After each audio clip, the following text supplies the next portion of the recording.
Hello everyone and welcome back to our YouTube channel. In today's video, we will learn how to WhatsApp a phone number. So for that, firstly you have to find WhatsApp in your phone and open it.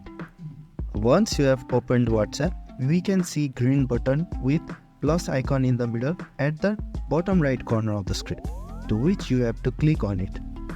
After clicking that, we have to find the search icon which is at the top right corner of the screen and click on it. Now, you have to enter the new contact to whom you want to WhatsApp. And once you have typed the number at the top of the search bar, you can see the results showing the number to whom you want to WhatsApp. And now you can see a green button saying chat, on tapping on which we can get this interface through which we can send messages to our new contact in WhatsApp. And now you can WhatsApp the phone number.